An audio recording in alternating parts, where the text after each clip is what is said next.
வணக்கம். நம்ம அகரம் தமிழ் வகுப்புல இன்னைக்கு என்ன பார்க்க போறோம் அப்படின்னா, ஒரு சொல் பல பொருள், பல சொல் ஒரு பொருள். சரிங்களா? அததான் இன்னைக்கு பார்க்க போறோம். அது இல்லாம காலம் அதுவும் பார்க்க போறோம். சரி, நம்ம இன்னைக்கு ஒரு சொல் பல பொருள்ல ஆன்ட்டி என்ன சொல்ல போறேன் அப்படின்னா, அதாவது இங்க ஒரு வாக்கியம் இருக்கு. இந்த ரெண்டு வாக்கியத்திலையும் ஒரு வார்த்தை பாத்தீங்கன்னா பொதுவா இருக்கும். சரிங்களா? இது ஒரே சொல் தான். ரெண்டு வாக்கியத்திலையும் ஒரே சொல் பயன்படுத்தி இருக்காங்க. ஆனா இந்த வாக்கியத்துல இந்த சொல்லோட பொருள் அதாவது மீனிங் வேற. இந்த வாக்கியத்துல இந்த சொல்லோட பொருள் அதாவது மீனிங் வேற. அதுதான் ஒரு சொல் பல பொருள். ஒரு சொல் இருக்கும், அதுக்கு ஒண்ணுக்கு மேற்பட்ட மீனிங் அந்த பொருள் வரும். சரிங்களா? ஒரு சொல்லுக்கே ஒன்றுக்கு மேற்பட்ட மீனிங் வரும். அதுதான் இங்க நம்ம இன்னைக்கு படிக்க போறோம். இங்க பாத்தீங்கன்னா கயல் மதிநுட்பம் உடையவள். இதுல மதிநுட்பம், இதுல மதின்றது என்னன்னா அறிவு. சரிங்களா? இங்க மதின்றது எதை குறிக்குது? அறிவு. இங்க பாத்தீங்கன்னா இரவில் மதி தோன்றும். இங்க மதின்றது எதை குறிக்குதுன்னா நிலவு. மூணு இருக்கு இல்லையா, அதுதான் நிலவு. அடுத்தது பாத்தீங்கன்னா பள்ளி 4 மணிக்கு முடியும். இங்க மணின்றது என்னது? மணின்றது டைம். இங்க பாருங்க, வள்ளி முத்துமணி வாங்கினாள். இங்க மணின்றது முத்து மணின்றது, இங்க மணின்றது என்னது? ஒரு ஜுவல், ஒரு ஆபரணம். நம்ம கழுத்துல போட்டுப்போம் இல்லையா, அது. அடுத்தது இங்க திருக்குறள் ஓர் அறநூல். இங்க நூல்ன்றது எதை குறிக்குது? புத்தகம், புக். இங்க பாருங்க, ஆடையை தைப்பது நூல். இங்க நூல்ன்றது என்னது? த்ரெட், நூல் கண்டு இருக்கு இல்லையா, அதை குறிக்குது. அடுத்தது அன்னம் அழகாய் இருந்தது. இங்க அன்னம் அப்படின்றது என்னது? ஒரு பேர்டு. அன்னப்பறவை சொல்லுவோம் இல்லையா, அந்த பேர்டு. இங்க பாருங்க, தட்டு நிறைய அன்னம் இருந்தது. இங்க அன்னம்ன்றது என்னது? சாப்பாடு. நம்ம சாப்பிடுற சாப்பாடு, உணவு. அடுத்தது கந்தன் மாலை வாங்கினான். மாலை அப்படின்றது என்னது? இங்க இங்க பூ மாலை. பூவுலயே மாலை கட்டியிருப்பாங்க இல்லையா, கார்லாண்ட் சொல்லுவாங்க இல்லையா, அதுதான். இங்க பாத்தீங்கன்னா அப்பா மாலை வருவார். இந்த மாலைக்கு என்ன அர்த்தம்? மாலைனா ஈவினிங் டைம், மாலை பொழுது. சரிங்களா? அடுத்தது ரோஜாவின் இதழ் அழகானது. இங்க அழகானதுன்றது எதை குறிக்குது? பியூட்டிஃபுல். பியூட்டிஃபுல், அழகா இருக்குன்னு சொல்லுவோம் இல்லையா, அது. அடுத்தது இங்க பாத்தீங்கன்னா அழகன் வார இதழ் படித்தான். இங்க அழகன்றது என்னன்னா ஒரு பர்சனோட பெயர். இது ஒரு பெயர் சொல், அதாவது ஒரு ஆளோட பெயர். சரிங்களா? இப்ப நீங்க என்ன பண்ணணும் அப்படின்னா, இது எல்லாமே எழுதணுமா ஆண்டி அப்படின்னா அதெல்லாம் தேவையில்லை. நீங்க ஒன்லி என்ன பண்ணா, ஒரு சொல் பல பொருள் அப்படின்னு ஹெட்டிங் போட்டுட்டு நம்பர் 1 போட்டு மதி அப்படின்னு எழுதுங்க. எழுதிட்டு ஹைஃபன் போட்டு அதுக்கு என்னென்ன பொருள் இருக்கு? அறிவு, கமா, நிலவு அப்படின்னு எழுதுங்க. சரிங்களா? அடுத்தது ரெண்டாவது நம்பர் 2 போட்டு மணி அப்படின்னு எழுதுங்க. எழுதி அதுக்கு நேரம், கமா, ஆபரணம். நேரம், கமா, ஆபரணம். அடுத்தது நம்பர் 3 அப்படின்னு போட்டு நூல் அப்படின்னு எழுதுங்க. எழுதிட்டு ஹைஃபன் போட்டு என்ன எழுதணும்? புத்தகம், கமா, நூல்கண்டு. புத்தகம், கமா, நூல்கண்டு. அடுத்தது அன்னம், நம்ம போன் போட்டு அன்னம்னு எழுதுங்க. எழுதிட்டு ஹைஃபன் போட்டு பறவை, கமா, சாப்பாடு. பறவை, கமா, சாப்பாடு. அடுத்தது மாலை அப்படின்னு நம்பர் 5 போட்டு மாலை அப்படின்னு போட்டு என்ன எழுதணும்? பூ மாலை அப்படின்னு போட்டு கமா, மாலை பொழுது அப்படின்னு எழுதணும். பூ மாலை, கமா, மாலை பொழுது.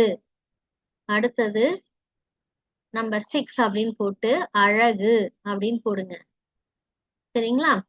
அழகுன்னு போட்டு ஹைஃபன் போட்டு இந்த இடத்துல நீங்க என்ன எழுதுறீங்க? பண்பு, அதாவது பண்பு பெயர். அழகுன்றது என்னது? ஒருத்தவங்களோட பண்பை சொல்றது இல்லையா, பண்பு பெயர், கமா, பெயர் சொல். பண்பு பெயர், கமா, பெயர் சொல். சரிங்களா? இதுல வந்து நீங்க இல்லைன்னா இப்படி எழுதுங்க, அழகானதுன்னு எழுதிட்டு பண்பு பெயர்னு எழுதுங்க. அடுத்தது அது கீழே அழகன் எழுதிட்டு பெயர் சொல் அப்படின்னு எழுதுங்க. சரிங்களா? அந்த பெயர் சொல்னா ஒரு நபரின் பெயர் அப்படின்னு கூட எழுதிக்கோங்க. உங்களுக்கு புரியுற மாதிரி எழுதிக்கணும்ன்றதுக்காக தான் ஆன்ட்டி இதெல்லாம் சொல்றேன். சரிங்களா? ஃபுல் சென்டென்ஸ்லாம் எழுத வேண்டாம். இப்படி சொன்னதை மட்டும் நீங்க ஷார்ட்டா எழுதிக்கோங்க. இது உங்க புரிதலுக்காக. ஏன்னா இது புரிஞ்சுக்கிட்டீங்கன்னா பின்னாடி எக்ஸசைஸ் எல்லாம் வந்துச்சுன்னா உங்களால எழுத முடியும் பார்க்காம. சரிங்களா? இப்ப இதெல்லாம் எழுதிட்டு நீங்க என்ன பண்ணணும்னா, இப்ப அம்மா வந்து மதி அப்படின்னு கேட்பாங்க. கேட்டாங்கன்னா உங்களுக்கு பார்க்காம சொல்ல தெரியணும். மதினா என்னன்னா அறிவு, நிலவு அப்படின்னு சொல்ல தெரியும். சரிங்களா? அதனால நீங்க என்ன பண்றீங்கன்னா இத எழுதிட்டு அதுக்கப்புறம் அம்மாவை வந்து கேட்க சொல்லுங்க. மதினா என்னன்னு கேட்கணும். நீங்க அதுக்கு ஆன்சர் பண்ணி அனுப்பணும். பல பொருள் என்னன்றத சொல்லி அனுப்பணும். அதை அப்படியே ரெக்கார்ட் பண்ணி அனுப்புங்க. சரிங்களா? இந்த வார்த்தைகள் எல்லாம் அடுத்தது பாத்தீங்கன்னா இது வினா சொற்கள். வினா சொற்கள் ஆல்ரெடி நம்ம படிச்சிட்டோம். நீங்க என்ன பண்ணணும் அப்படின்னா இந்த வினா சொற்கள்ல இந்த fill in the blanksல எது வந்து கரெக்டா வரும்ன்றத பொறுத்து எழுதி அனுப்பணும். ஆல்ரெடி எப்படி, எங்கு, ஏன், எங்கு இதுக்கெல்லாம் இங்கிலீஷ் மீனிங் உங்களுக்கு தெரியும். அப்ப அதை யூஸ் பண்ணி கரெக்டா ஃபில்அப் பண்ணி அனுப்புங்க. சரிங்களா? அடுத்த எக்ஸசைஸ் நீங்க என்ன பண்ணணும்னா அடுத்தது இது ஒரு பேராகிராஃப் கொடுத்துருக்காங்க இல்லையா? இதுல என்ன எது வந்து திணை பால் அப்படின்றத எழுதணும். இப்ப என்ன பண்ணணும்னா ஒரு காலம் போட்டுக்கோங்க. ஃபர்ஸ்ட் காலம்ல சீரியல் நம்பர் வரிசை எண். ரெண்டாவது காலம்ல என்ன போட்டுக்கிறீங்கன்னா திணை அப்படின்னு போட்டுக்கோங்க. மூணாவது காலம்ல பால் அப்படி மூணாவது காலம்ல சாரி ஃபர்ஸ்ட் காலம்ல வரிசை அப்படின்னு போட்டுக்கோங்க, வரிசை எண். ரெண்டாவது காலம்ல வாக்கியம் வாக்கியம் இல்லைன்னா வார்த்தை போட்டுக்கோங்க. சரிங்களா? வார்த்தைன்னு போட்டுக்கோங்க. மூணாவது காலம்ல திணைன்னு போட்டுக்கோங்க. நாலாவது காலம்ல பால்னு போட்டுக்கோங்க. சரிங்களா? போட்டுக்கிட்டு இப்ப என்ன பண்ணணும்னா இதுல இருக்கிற வார்த்தைகளை எடுத்து நீங்க எழுதணும். லைனா எழுதணும். இப்ப கவியரசன், உழவு இப்படி எல்லாம் எடுத்து என்ன பண்ணணும், எழுதணும் அதுல. சரிங்களா? இப்ப உழவு உழவு வராது. இப்ப கவியரசன் எழுதுங்க.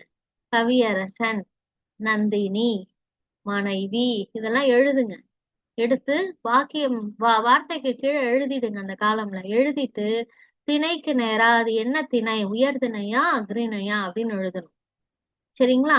அடுத்தது பாலுக்கு நேரா என்ன எழுதணும் நீங்க, அது ஆண் பாலா, பெண் பாலா, பலர்பாலா, பலவின் பாலா அப்படின்றத எழுதணும். சரிங்களா? கரெக்டா எழுதி அனுப்புங்க.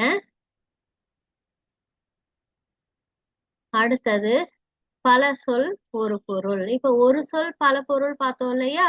இப்ப பல சொல் இருக்கு, அதுக்கு ஒரே பொருள் தான். இப்ப யானை தெருவில் வந்தது.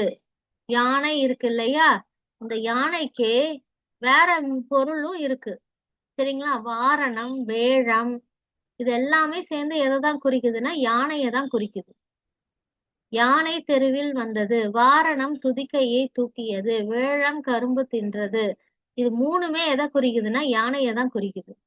அதே மாதிரி குழந்தை பால் பருகியது, குழவி நன்றாக உறங்கியது, மழலை அழகாக சிரித்தது. இந்த மூணு மீனிங் உள்ள வார்த்தைகள் இருக்கு இல்லையா? இது மூணுமே சேர்ந்து ஒரே வார்த்தையை தான் குறிக்குது. எதுனா குழந்தை.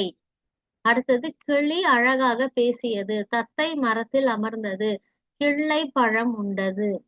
இந்த மூணுத்தையும் சேர்த்து ஒரே பொருளா சொல்லணும்னா அது என்ன சொல், கிளி. அடுத்தது ஞாயிறு கிழக்கே உதிக்கும், பருதி மேற்கே மறையும், கதிரவனை மேகம் மறைத்தது. இந்த ஞாயிறு பருதி கதிரவன் மூணும் சேர்ந்து எதை குறிக்குதுன்னா அந்த கதிரவன், அந்த ஞாயிறு அதுதான் குறிக்குது. இப்ப என்ன பண்ணணும் அப்படின்னா நீங்க பல சொல் ஒரு பொருள் ஹெட்டிங் போட்டுட்டு யானை அப்படின்னு போட்டுட்டு ஹைஃபன் போட்டு நீங்க என்ன பண்ணும் வாரணம் கமா வேழம் அப்படின்னு எழுதிக்கோங்க.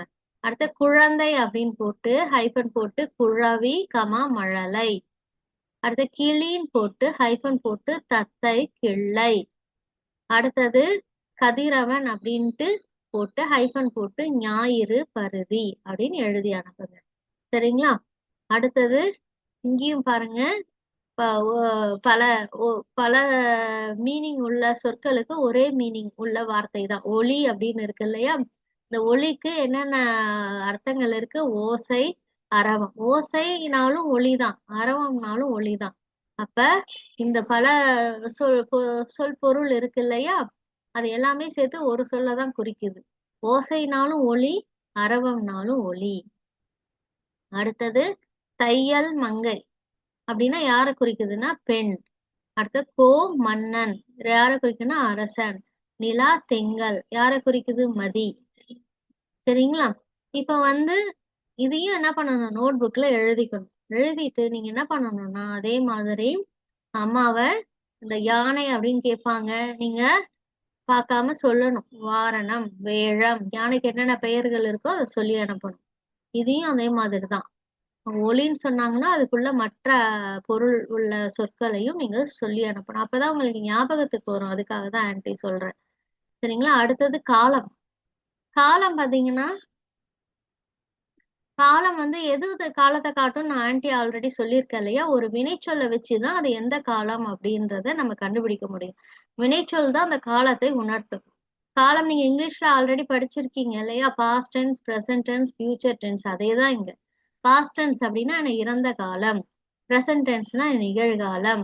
ஃபியூச்சர் டென்ஸ்னா எதிர்காலம். சரிங்களா?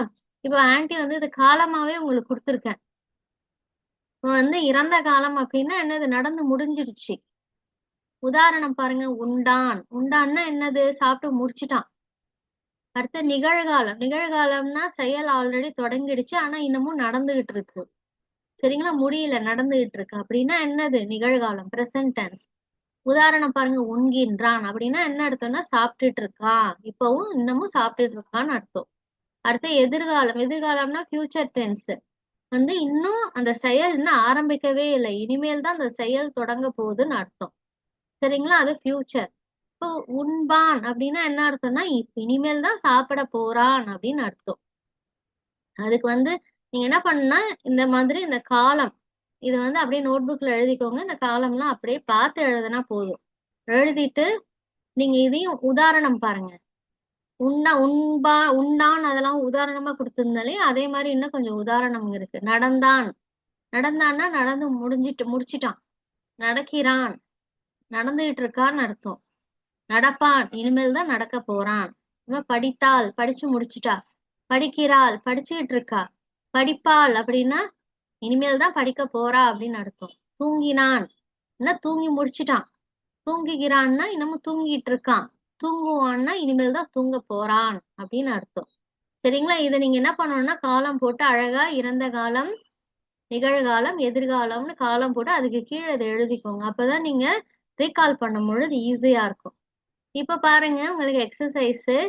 இங்க பாருங்க, நான் நேற்று பள்ளிக்கு டேஷ். இங்க ஆப்ஷன் கொடுத்துருக்காங்க இல்லையா. நேற்றுன்ற என்னது, முடிஞ்சு போன விஷயம். எஸ்டர்டே முடிஞ்சிடுச்சு. அப்ப நீங்க என்ன வார்த்தை இங்க ஃபில்அப் பண்ணணும், இறந்த கால வார்த்தை. இறந்த கால வார்த்தை என்ன, சென்றேன். சரிங்களா? சென்றேன் முடிஞ்சிடுச்சு. அடுத்தது நான் இன்று பள்ளிக்கு டேஷ். இன்றுனா என்னது, இன்னைக்கு நடந்துகிட்டு இருக்கு அப்படின்னா என்னது, செல்கிறேன் அப்படின்னா என்னது, போயிட்டு இருக்கேன் அப்படின்னு அர்த்தம். நான் நாளை. நாளைன்னா என்னது, ஃபியூச்சர். சரிங்களா? நாளை அப்படின்னும் போது டே ஆஃப்டர் டுமாரோ சொல்லுவோம் இல்லையா, அதான் டுமாரோ சொல்லுவோம் இல்லையா, அது நாளை. டுமாரோ அப்படின்னும் பொழுது அடுத்த நாளை தான் குறிக்கும். அப்ப என்ன ஆகும்னா செல்வேன், ஃபியூச்சர், எதிர்கால வார்த்தையை தான் நீங்க இங்க போடணும். செல்வேன், இனிமேல் தான் போவேன் அப்படின்னு அர்த்தம். நேற்றுனா முடிஞ்சு போச்சு. இன்றுனா இப்ப நடந்துட்டு இருக்கு. நாளைனா என்ன அர்த்தம், இனிமேல் தான் நடக்க போகுதுன்னு அர்த்தம். Yesterday, today, tomorrow. சரிங்களா? இப்ப இங்கிலீஷ்ல அதை திங்க் பண்ணும் பொழுது உங்களுக்கு ஈஸியா இருக்கும். அதே மாதிரிதான் இந்த எக்ஸசைஸ் எல்லாமே சூப்பரா பண்ணி அனுப்புங்க. இங்கேயும் பாருங்க, இந்த சென்டென்ஸை நீங்க எழுதி அதுக்கு கீழே என்ன பண்ணணும்னா இது இறந்த காலமா, நிகழ்காலமா, எதிர்காலமான்னு எழுதி கலர் பென்ல அண்டர்லைன் பண்ணி அனுப்புங்க. சென்டென்ஸை எழுதி அது கீழே எழுதணும். சரிங்களா? இதுக்கப்புறம் இதுவும் அதேதான். இங்க பாருங்க, இறந்த காலமா, நிகழ்காலமா, எதிர்காலமான்னு ஃபில்அப் பண்ணி அனுப்பணும். எதை வச்சு ஃபில்அப் பண்ணணும், க்ளூ. நேற்று, நாளை, தற்பொழுது, நாளை, இப்பொழுது, இதெல்லாம் இருக்கு இல்லையா.